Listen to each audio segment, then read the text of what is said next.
Welcome to Still Plays Galaxy viewers. This is a Conquest video for the 17th Conquest Dark Side Raid. We are looking at Sector 5, the squads that we primarily use, trying to be as efficient as possible as we tackled those feats. The Datadisk set that we used, we plugged in a couple and made some changes, and then also looking at the thought process behind the choices that we had, and then how we solved the boss nodes. Global feats, we came a little bit short of wrapping these up, but we are basically done with them, and I think the next couple months, with all the lessons that we've learned, we're going to handle these during the initial playthrough, no problem. We're 10 away on crit chance down. With Galactic Republic, we are 3 away, and I should have been using Galactic Republic more during Sector 4. That's why that one should have been handled. This Look at Me Captain's Feat, I'm going to show you how I'm handling that one. It's just over on Sector 1, the Datacron node, and then the Datacron or Datadisk and Consumable Feat. Those are easily handled. We could just throw those on, and we'll have those handled as we wrap up the sector feats. Sector 5 feats, we were able to complete 3 out of 4 of them, with only Morgan, Elsbeth, and Great Mother surviving, getting halfway, and that's just because stamina is so low on that squad, it became too difficult to keep both of them alive. In the next conquest, I probably will be slowing down the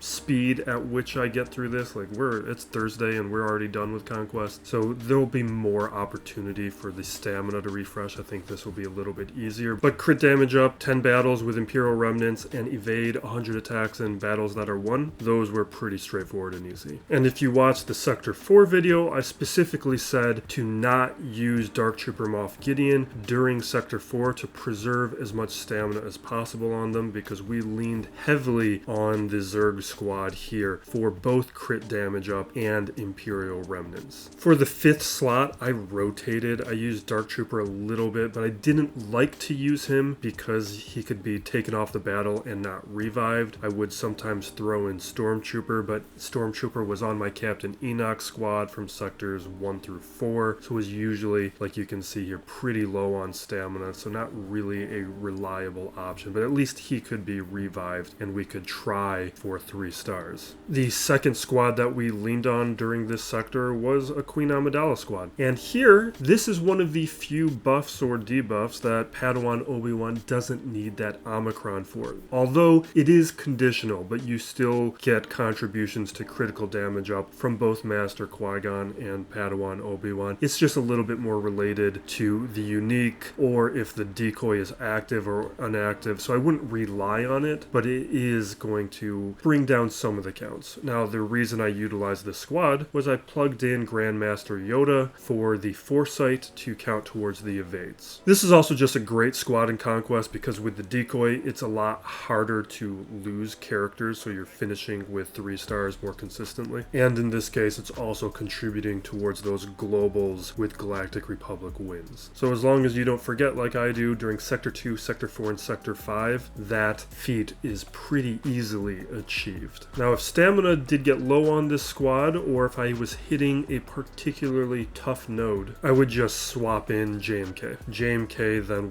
we get a taunt, we have a dispel with Ahsoka, or a conditional dispel or a chance at a dispel with Ahsoka's basic, and then Cat with that annihilate ability, just making for a much easier and faster node. And with JMK's reset ability, throwing that on Yoda to get a second quickly released foresight with battle meditation, that is very helpful, especially when you've been using the Datadisk set that I've been using, which just results in a lot of your enemies blowing up very quickly, so you don't always get to a second chance to throw out the foresight. Those were the 2 squads I leaned on, but there were a couple opportunities that I would bring in Seer Junda, not necessarily with Shin, Hati, and Merrick. I would sometimes swap them out for at least Kylo Ren, depending on the node, and this gives me a situation where if I need to keep Shin, Hati, or someone else alive, this squad makes them very survivable, and Cal Kestis has an AoE crit damage up. And those were the 3 squads that we were leaning on throughout this sector, with the Zerg remnants here. For our data disks, we did make 1 change. This War of Attrition I was not using during the sector, but Stun stun exhaust. This one I swapped in. We skipped it earlier in like sector 2 or sector 3, and then as I played through it I started regretting it just because this was going to synergize very well, and it did. It was pretty great because we're already using a set that is very heavy on debuffs with caustic emissions, invasive endings, with a thermal exhaust, with the specific squads that we were heavily relying on, like Scout Trooper throwing out a bunch of debuffs, or if we were using Shin Hati or a Sirjunda squad, they're throwing out a ton of debuffs. So this was getting triggered fairly regularly and added a lot of survivability. So that one is not one you're going to see me skipping again if I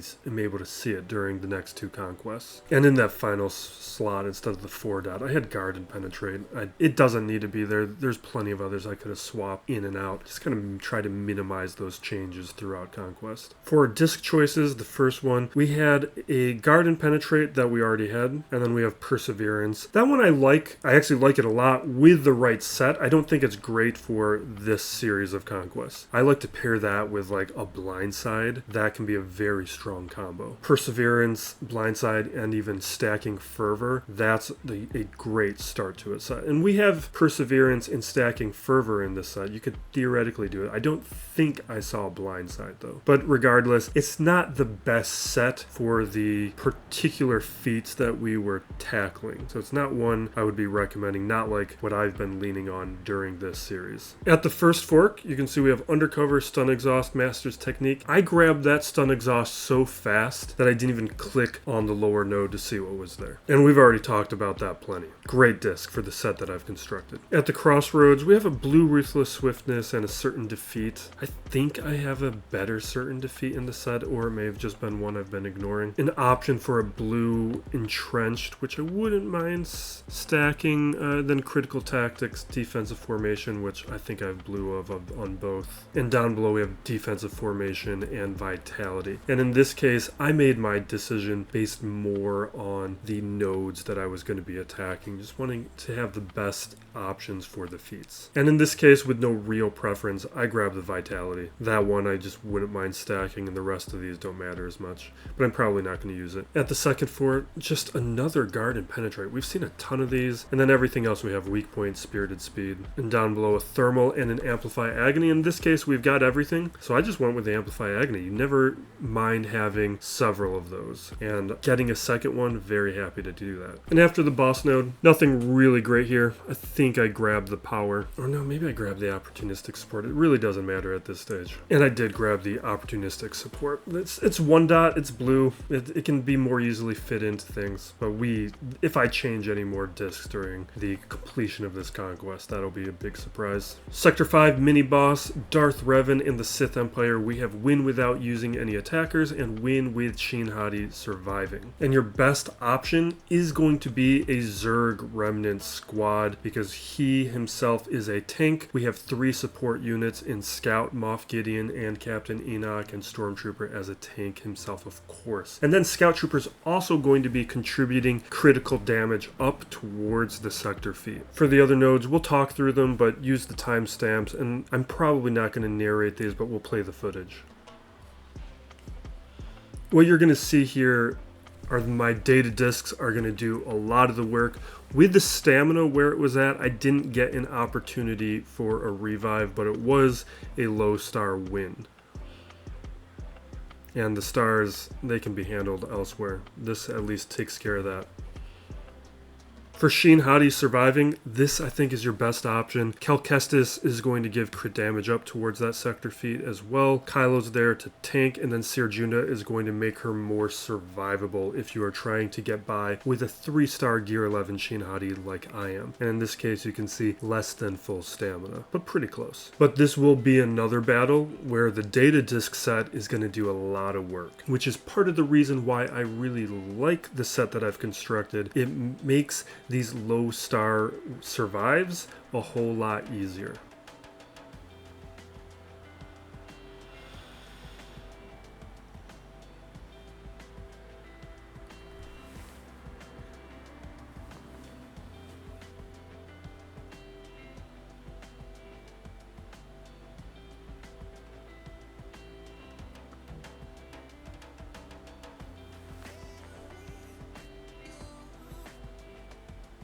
For the Sector 5 final boss, I of course don't have BAYLAN SKOLL, so I won't be showing any footage from that. But obviously a BAYLAN SKOLL squad is probably going to be a good idea. With only light side characters, you have your options, but this is a good opportunity to both work on the Evade Sector feat and the Galactic Republic feat. And in this case, I would be recommending a JMK squad if you have it. Otherwise, a gas squad can do decently up against a Gungan squad. But JMK here is going to allow you to avoid some of the taunts.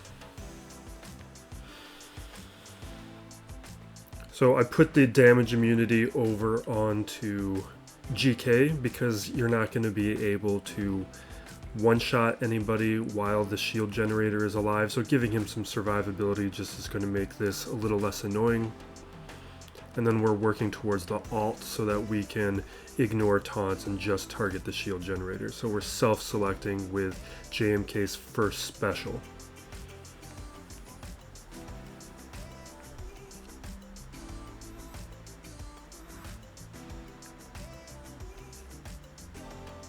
Getting as many of those assists as we can during that turn. You can see GK taking those taunts. Or taking those hits.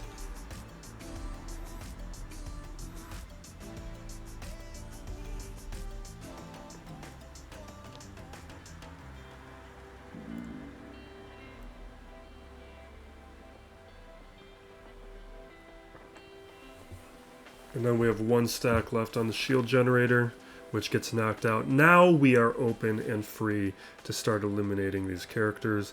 I am going to try and emphasize battle meditation from Yoda for the foresights if I can.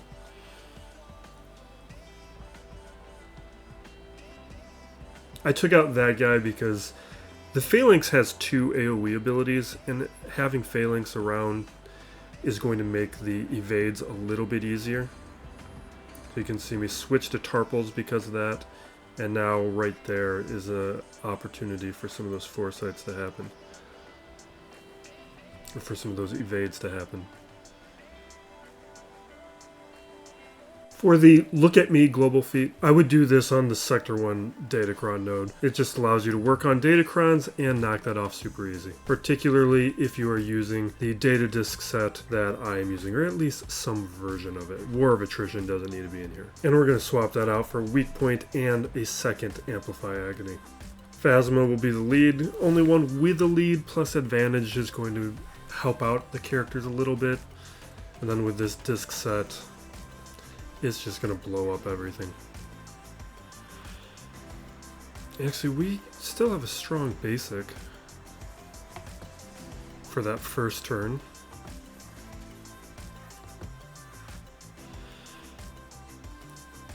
I'm going to cleanse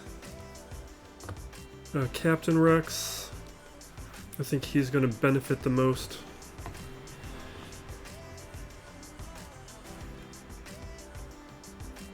I'll use this ability to cleanse a second character, get the days off, and then we'll call in Rex. And see that this is pretty easy on this node. We have a lot of control, we've got a lot of speed, but everybody's at relics. Easy victory. But no luck on the rewards.